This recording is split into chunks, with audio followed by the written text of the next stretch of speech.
Hi, this is Gabrielle from Feighner Family Farms, and today we're going to answer two questions. What is a sacrifice pasture, and why you should have one on your grazing operation? So we'll get right to it. A sacrifice pasture is a small pasture. Usually it's attached to the barn. Ours happens to be right up by our house, which is super convenient, where the animals that are grazing your pastures can go if there's not enough really good forage for them out in the field. We've had a couple hard freezes here in Michigan, and you can see, leaves are turning, and our pastures, it's winding down for the year. So we have the ladies up here in our sacrifice pasture to help preserve our pasture plants. The reason why you should have a sacrifice pasture is just that. It is so you can preserve the livelihood of your pasture and your grazing area. You don't want to overgraze it. It can kill the plants that are in there.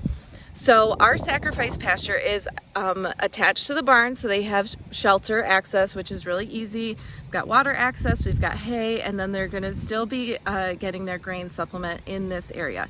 They are not going to be grazing while they're in this area. The content of the forage, if you have any at all, it could be a sand lot, does not matter in this area. It is just a small area that they can hang out in while your pastures are, getting more robust, growing, all that sort of thing.